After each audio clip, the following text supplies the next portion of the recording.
1945網站直接破防，這已經不是研發滯後，這是戰略自殺。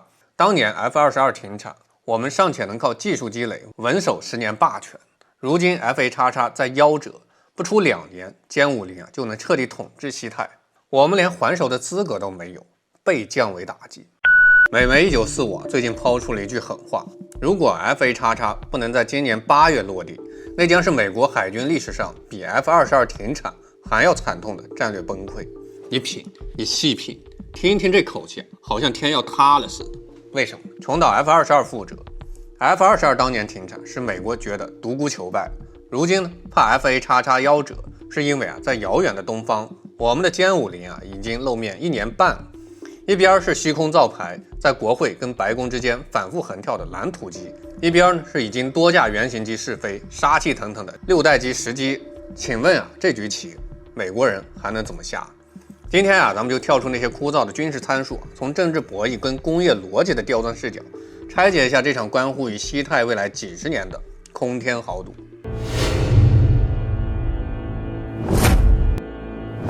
我是白饭大招，歡迎來到老五群。很多人看這事只看表面，不就是2塊6代機比拼嗎？錯，今天我為大家扒透這場6代機博弈的底層邏輯。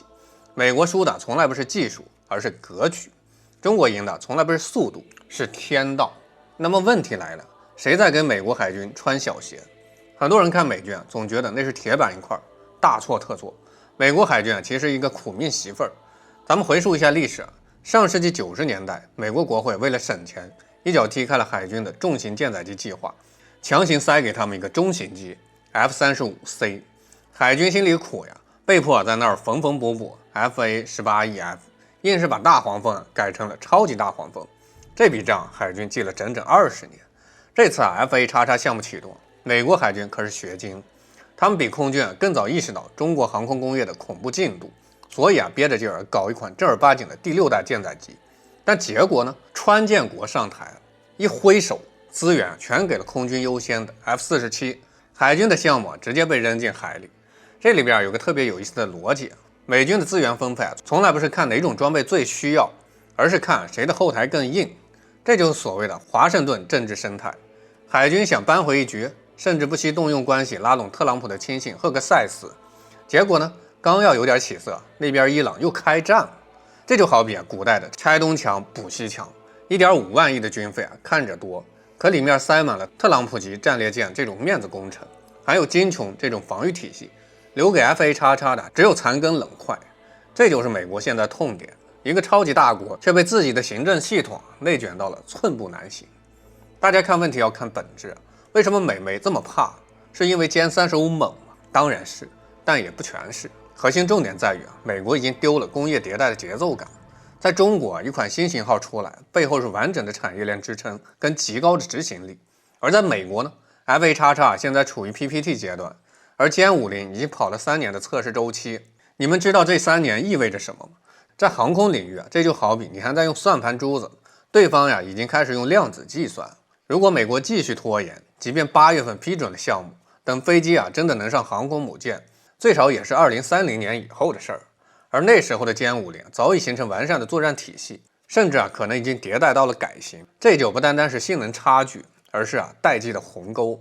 一旦這種鸿溝形成，西太的規則就徹底變了。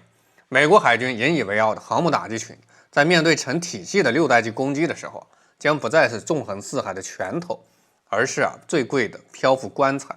1945文章的擔憂其實是對這種結構性潰敗的恐懼。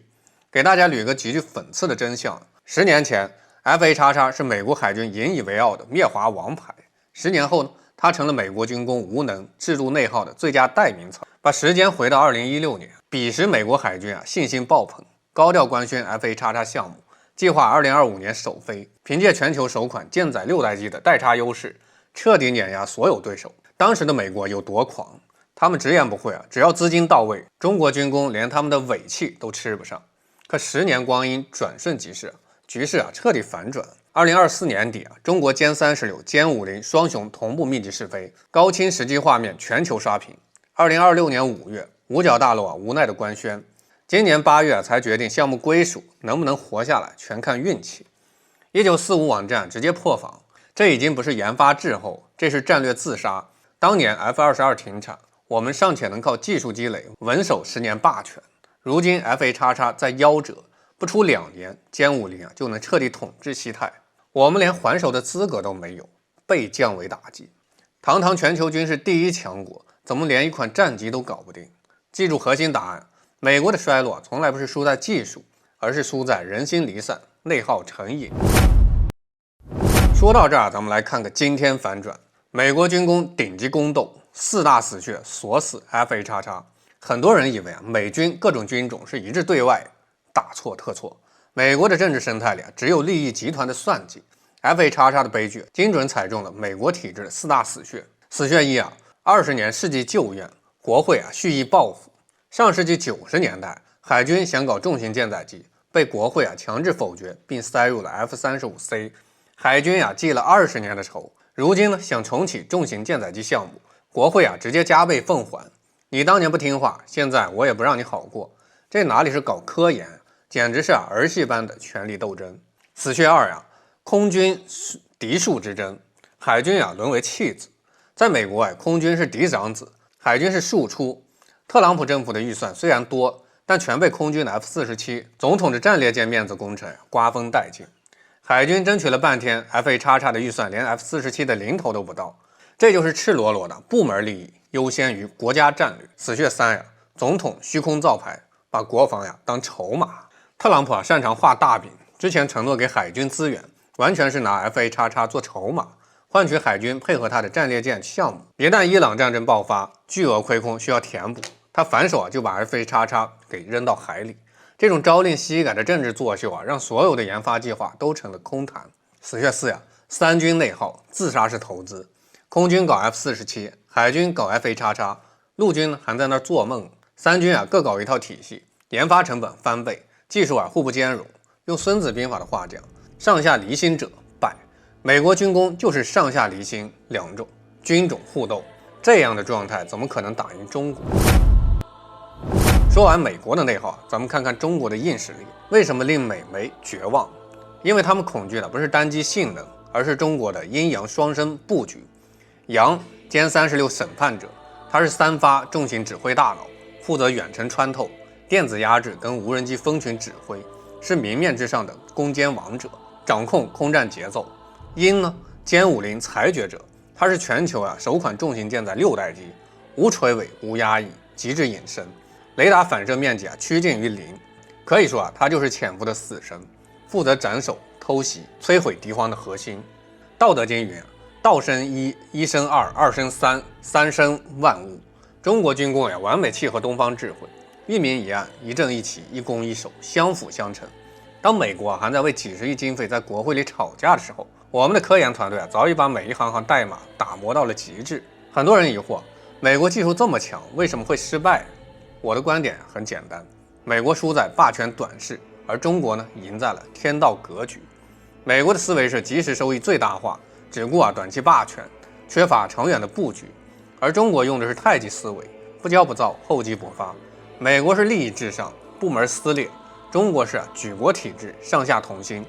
這種凝聚力是美國永遠也無法復刻的戰略紅利。正如老子所言：“勝中如始，則無敗事。”中國軍工的發展，從殲5、殲10的追趕，到如今殲50的領跑，我們走的每一步都是在順應天道，夯實根基。